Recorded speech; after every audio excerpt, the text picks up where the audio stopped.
我的看法是什么？我的看法，我这次特别来讲商办要服务家族办公室，它是不一定是银行自己来服务，也可能是一些因为它里头有提到投资新创也可以，而且新加坡的家族办公室很爱投资新创反正中一个就是数十倍那初期也没多少钱，反正这团队能吃饭就好就这样。OK， 那这附近会产生新罗起步的大大小小的，应该是中小型办公室的需求。没哪个新创一开始就给他用300平的办公室小办公室的需求就这样嘛。然后就看看能不能获得这边的青睐，就是因为这边有家族办公室然后你就来这边，你比较有机会。如果你现在跑到什么南投去开你的公司，那可能就很辛苦了，因为富豪不会在那边全部都在这边亚资中心，很不错啊，反正就是毛起来要抄新加坡就对了。好，那这边有提到说，那新加坡人家低税那我们台湾天生税务上就有问题，凭什么认为人家会来？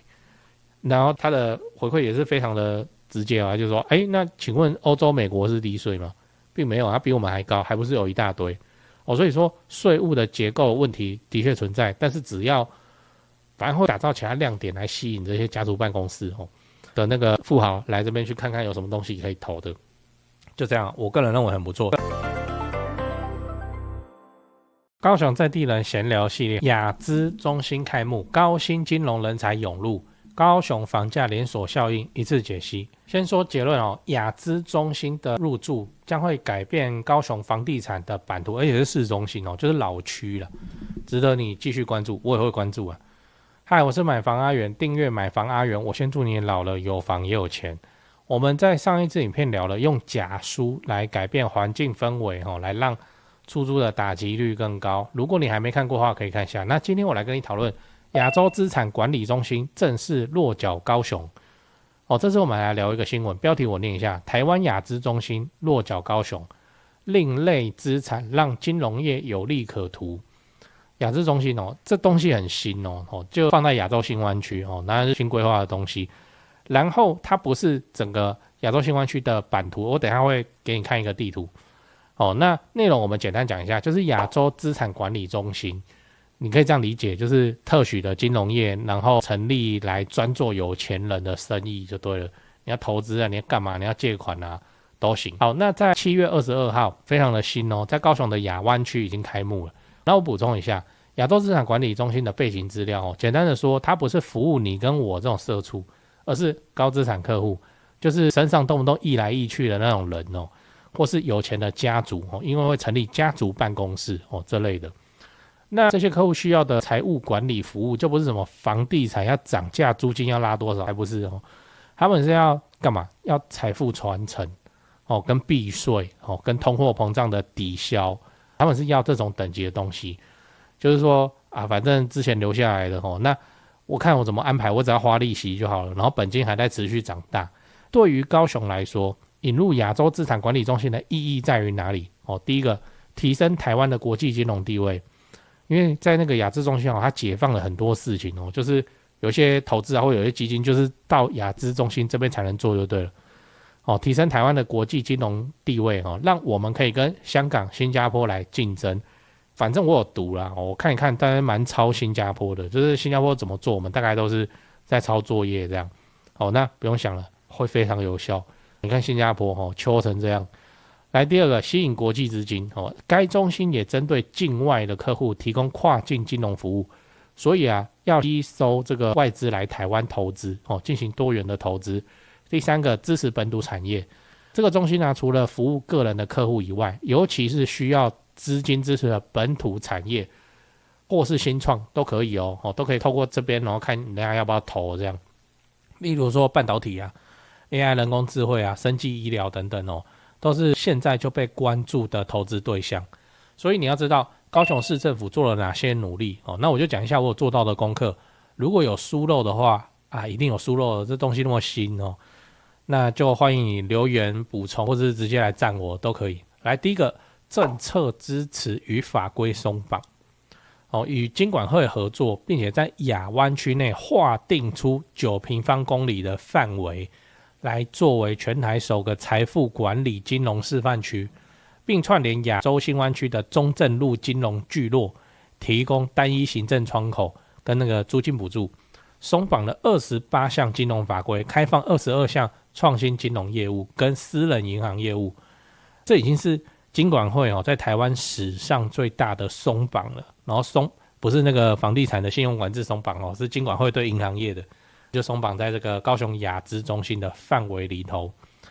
第二个，积极招商那各大金融机构已经怎样？已经成功吸引到54家金融机构来签那个 MOU 备忘录，反正就是要来这边弄个办公室就对了。其中有23家已经获准进驻，并且陆陆续续开始营运。那第三个，打造软硬体整合的创新园区，就高雄亚洲新湾区的位置啊，跟南台湾的什么科技 S 廊带的政策相呼应，而且那边又有 NVIDIA 对不对？又有 AMD， 那这很厉害很秋的地方啦，高科技的。好，那所谓的科技 S 廊带就是台南的南科，经过高雄的鹿竹桥头，跟南子产业园区一路延伸到，然后就跨过这个亚洲新湾区，然后到那个南端的林园、高雄港是这样。反正啊，亚洲新湾区啊，会是这个科技廊带里头的办公室然后工厂作业生产，大概就是台积电啊，那乔科啊那边去弄所以亚洲新湾区真的是市政府全力做多之处，就是这样。那我们看一看，对不对？那市政府都过去了，我们去抱他的大腿而已啊而且算了，我八卦的时候再好好说。那亚洲新湾区定位就是软体跟数位还有金融贸易，也就是这次的亚资中心。讲白话就是说，真的是高雄市政府 all in 连接啊。因为那个台积电其实我们就是划好土地给他，其他他自己会弄。那这边的产业啊，一切都还要扶持那 all in 在这边啊，然后尤其是金融业，金融业也是高薪的族群行业金融业是平常薪水就死板板的。然后来一个什么年终18个月，我们大家都听过嘛就是这样。最后你要知道，这将会如何影响当地的房价这件事情对房价影响就不用多说了，高雄市政府都重压了，然后吸引的是金融业。他又不是说现在突然把那个高瓷砖通通拿到亚洲新湾区这边来烧，就不会嘛好，那就金融业、家族办公室的这种特许银行的业务，高雄市政府重压。你觉得这附近房价怎么样现在有超过35家银行、券商、投信等金融业者都表明要进驻了，这变成说大家要去跟那没办法啦，不然会被人家先跑先赢的就吃独食这样。好，那银行最保守的银行官股跟民间通通都上，他们都觉得有利可图。而且最重要的是，这些啊亚资中心啊是来服务高资产客户的工作者高资产客户的定义你就想说闲钱有3000万到亿以上闲钱就是随时可以投资的闲钱。对啊那他们要来服务这些人，就是高阶白领的金融专业人才金融精英啊，银行家、会计师、律师等等这些都是高收入族群啊。有钱人在这边出没，他们当然也要来这边干嘛？压办公室对不对？不然你敢叫一个刚出社会领3万块的社会新鲜人，然后去帮那个上亿资产的客户在那边规划嘛，什么东西所以这些高收入族群大量的来，他们也不用很大量因为亚湾这边没有什么新的案子，平价的房子中古屋倒是很多但是屋龄都有一定的年纪。总之就是这边会再增加金融业的高收入族群来这个亚洲新湾区这边，那当然就会有在地自产的需求或是租屋的需求。对于这些金融白领来，现在这些人都在台北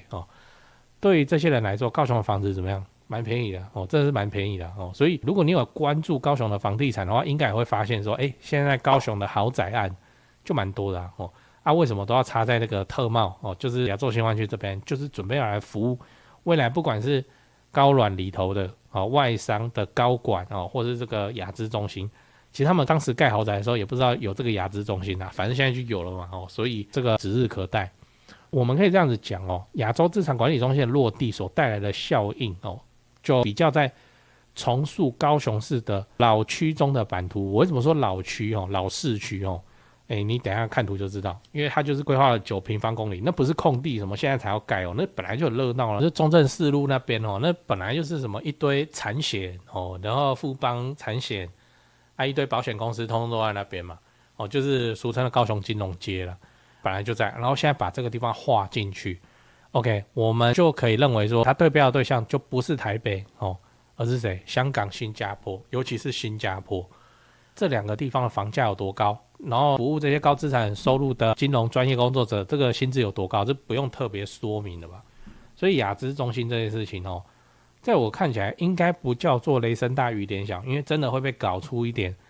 反正就是有钱人在这边才能够去做一些特规的投资。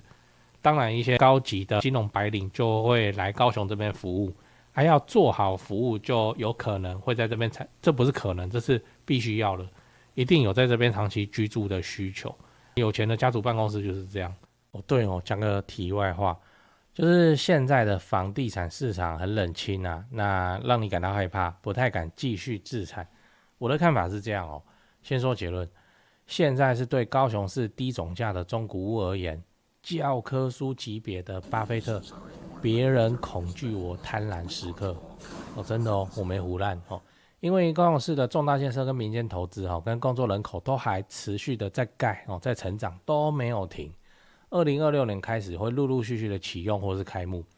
而且像台积电的正式上班人数嘛，也都还在成长中，还没有完全发酵。以现在的资产周期要出租放生满5年来看现在真的是比去年疯狂的去年还要美的进场时间点。我认真我这种重大建设旁中古屋的流派就是这里好，赚不是最多但是稳健到爆。天塌下来了，有预售屋顶着嘛那我都还持续在看呢，你不用怕，因为我们的目标是老了有房也有钱关税台币升值就不过是30年资产周期中的一朵乌云而已，安啊。北高雄、南高雄自产中古屋就找台湾房屋美术资讯店林店长处理，赖就加小老鼠 go go go go 5个 go 加这个赖来慢慢看 po 给你的房子都挑过都有战斗力的。反正天塌下来了，有预售屋顶着了，我们中古屋真的是非常的稳健安啊。台北市、新北市自产就找萧店长，赖就加小老鼠掰台北直接看低于实价登录的房子。最后请你购买我买房阿元的 YouTube 频道会员我会挑出能够拉抬房价的重大建设我的高雄自产作业就直接给你抄，1个月250块钱，自产高雄之前上个保险非常的便宜。你有购买会员的话，就我回答问题会详细也认真很多那通常会用到录音去好好讲，这样没有买的会员我就简答。老了有房也有钱，这个目标才是我们的追求。现在就点开资讯栏加入会员，直接开始抄作业。我是买房阿元，加入会员，祝你老了有房也有钱。讲八卦就这一本你有没有去看商业周刊商业周刊的这几期啊，1966期就最近才出来的这个商业周刊它标题叫留住台湾钱，直击高雄金融特区，就真的就是在讲这个亚资中心那我也把它读一读了，我看一下我标记出来的地方。这9平方公里将成为下个金融重镇，这个图片看不清楚没关系就是反正你 Google 亚资中心它就会直接画给你你看一下这9平方公里这里头不是空地呢，这本来就是老市区对不对？高雄中央公园都被划进去还有那个民生一路中正四路这边，连盐城区这边讲米的收宅这边通通都有，然后一路划到复兴3路，真的很多啦。好，那这边就变成一个金融重镇，然后金融重镇我看商业周刊里头反复强调的一个东西是，就有特许的那个金融的商品可以在这里做，他特别提到了保单借款。奇怪，保单直借不是早就有了吗？就是你买保单然后拿去押钱。那他现在是说拿保单去跟银行就是你保单不用解然后你可以去跟银行去做贷款，那甚至连古董也可以，反正就是有钱的家族办公室有钱人他想要干嘛都可以提出来讨论，然后用瞧的大概就是这样。比较特别的东西有史上最大松绑包含什么？包含可以买到非上架的金融商品，就是没有公开在市面上的一些基金或是什么，就可以直接给他们买，这就是大户大户的权限一大堆。然后我为什么说尤其是新加坡这里面也是再强调就是要抄新加坡的意思就是这样。好，然后他特别提到一个东西就是说在新加坡服务海外家族办公室的是台湾人在新加坡服务的那个一个，它也是中型的，中型意思是不是最大的中型的民营银行，然后拥有 CFA 也是特许金融分析师执照的专业人士，这种人才啊，在新加坡年薪至少600万台币，然后在台湾月薪领8万就是这样。好，那现在啊解放了这个东西之后，你要吸引到国际的富豪、国际的家族来，可能有困难啦，但是至少一些台湾在地的中小企业嘛，上市柜的家族应该就会来这边东看看西看看。他不来，这些已经做申请要过去的这好几十家的这个早就在服务他们的，也说我们到亚湾这边因为这边我们可以帮你做什么做什么做什么，只有在这边可以。OK， 好，所以看看啦那你看亚洲新湾区高雄市政府 all in， 除了顶尖的数位软体人才以外，在高雄软体园区里头，那现在这个高软园区跟这个亚资中心重叠的呢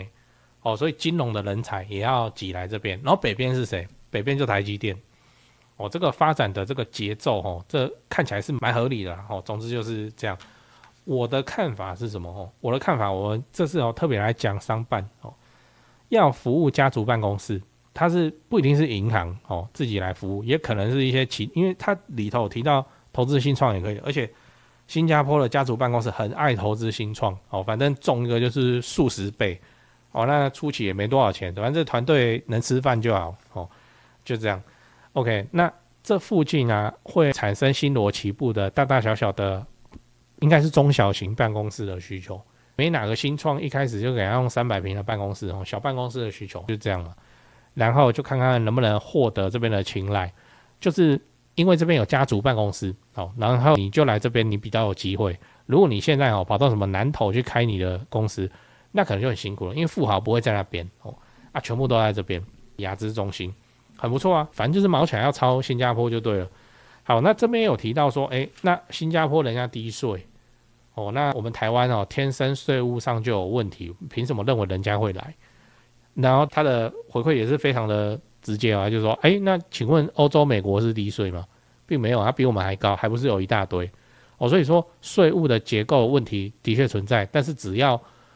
反而会打造其他亮点来吸引这些家族办公室的那个富豪来这边去看看有什么东西可以投的，就这样，我个人认为很不错。对我们来说，中小型的商办可能会逐渐迎来春天。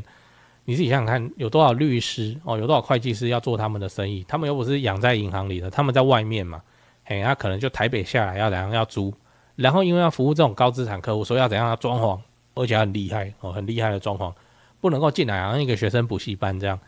所以商办有可能会乘着这一波好一点点。那好不会是卖价直接就实价登录突然被拉高，应该是租金开始变高，然后一段时间可能2-3年后开始这个中古商办都陆陆续续往上爬。刚刚他圈出来的这个9平方公里里头根本没有多少新商办，真的没有那都是中古商办。然后这个高雄的商办有断层就不是你去找那个商办30年、25年、20年、15年，没有那么整齐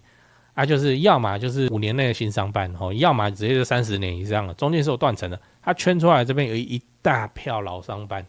然后一大票老商办现在都在干嘛？商办的解法通常会被人，我说在高雄会被人拿来做那个商务中心，反正就是很大一间，然后切一格一格拿来租，然后还租不满，然后还怎么样？但是我们有认识的有在做商务中心，他说现在都满租，而且他的租金可以一格一格单间，一格一个月1万块吧，我记得，而且他的租金可以往上拉。他说不知道那么好租早知道他应该要把1万块把它调成13000、15000这样，反正这1万块就全部都租掉了。现在需求这南高雄的商办需求确实有回春的迹象。好，这是一个商办市场我直接讲结论是，中古的中小型商办呢，租金应该在往后1-2年之内就可以有效的提高，因为亚资中心的进驻会有很多附属的产业通通都要跑过来。那再来是房地产的影响就是住宅的市场的话，我个人认为还是看特茂山，因为特茂山现在就还没盖出来嘛。如果是那些什么大牌律师大牌的会计师，他们要用一定也要用新商办，所谓的 A 级商办，那个最新的最新会落成的还是那个高软2期早就被人家包掉这个就不谈。应该就是个特茂3了哦。那特茂3的话，最快2029。那他们一定会把那边弄得好势好势啦，办公室大大间就水啊呢。哦，那附近的那个中古屋哦，自然就会受惠啊，能受惠到多少我也不知道哦，到时候我们再追踪看看。前提就是说，这个高雄雅资中心哦，要 run 得起来啊，不要又像商业周刊嘛哦，这是著名的，我不要讲人家什么指标好了哦，反正就是这样。你看这么大篇幅来讲这件事情呢，然后金融业的升级，金融业动起来。那你看这张图拍得多好啊！你把房子买在这边，你怕什么？对不对？你就怕烂租客而已啊！啊，你要怕什么？这边又塞了高雄软体园区，NVIDIA 超算中心又进来 ，AMD 也在附近，哦，那鸿海在这边也要压，然后现在又来个亚资中心，我靠，全部都花在这边，34家银行，蛮值得期待的。不过毕竟我也不是金融的那个从业人员嘛，我也看不，所以。看看吧，看有没有那个金融从业人员的哦。你们公司自己在看这个雅资中心，你们觉得怎么样？你看写的多夸张啊！年薪可破千万，帮企业富过13代，家族办公室神秘管家啊！这种人哦，来个100-200个，我们附近水涨船高。亚湾的豪宅不是很难卖吗？说不定都会被他们直接吃下来，因为他们看起来，他们看高雄的豪宅应该是觉得蛮便宜的。你看，在外漂泊26年，连马云都是客户，就这样啊。这种金融的精英跑来高雄，哦，还得了，蛮不错的，蛮期待的。这算是近期房地产市场里头这么冷峻哦，然后高雄中古屋的好消息，这样跟你分享，参考看看。你最近在找室内装潢公司吗？我查到一个有趣的资料，讲给你听，就是说。民众啊，在找室内设计公司最讨厌遇到的几个状况，来，第一个，设计师承包商收款后跑路，对吗？哦，这确实很糟糕，因为这等于是装潢蟑螂，这就要打诉讼了。可是房子还是拆在那边哦，很讨厌这样。不过我知道有一家不会这样，因为他几千万的门市，在家装潢都是老板自己买自己装的，哦，有那个财务的实力。那现场也有直接可以挑瓷砖、挑板材的地方哦，大门市找得到人，跑不掉。那真的做爆了的话，也兜得了底哦，都还赔得起。第二点是施工不良，日后漏水啊，我都施工了还漏水，这样这也确实很麻烦，因为都住进去了嘛。那到时候为了要修漏水，可能还影响到邻居哦，啊，搞得家里又要变工地。不过我知道有一家不会这样啊，至少豪宅案子也是敢委托他们去做。那第三点是恶意追加费用，预算严重超支，这个也是很糟糕，就是通常是发生在那种跑单帮的设计师哦，就他是先低价报价，然后把案子接进来，然后后面再一直加，反正我都拆下去了，那你不加也不行，就会感觉像被绑架一样。这个我观众也反映过非常多这种情况，不过我知道有一家不会这样，因为他们就做10几年了哦，那这个案例上。跟那个施工上，跟他的售后去看他的 Google 评论评价就知道了。你刚刚看到的画面哦，全部都是他们家以前施工做过的案例照片。接下来我都放完工后的照片给你看。先说结论哦，台北市、新北市地区的朋友，反正就是泸州，他们店在泸州，泸州开车30-40分钟之内可以到的地区。那家里要装修或者自产的要装修，就找这一家室内装修公司先问问看。汉一室内装修，因为我有认识老板，那又加上很多双北的朋友在请我推荐室内设计公司，双北哦，什么老屋翻新啊、隔套啊、老公寓啊、预售屋、交屋要整理要收租的，我就推荐这一家汉一室内装修。汉一陈老板案件经验非常丰富，他给我历年来的施工照片，案场超过100场，照片超过27000多张，我都不知道怎么挑。那加这个 LINE 可以跟助理先描述你的需求，甚至直接传屋况的照片，初步谈一谈之后，应该就会去丈量了哦。室内设计是这样，就你找谁不是找，就是找而已嘛，就是怕被骗，怕被敲而已嘛。那我推荐，我信任汉一陈老板。那你的房子要装潢，那就找汉一室内装修，先加他们先去问一下。双北装潢就找汉一室内装修，买房阿元推荐。总是比在外面乱找还要安全一点。现在就加赖的 ID 是小老鼠 HANYI 汉一。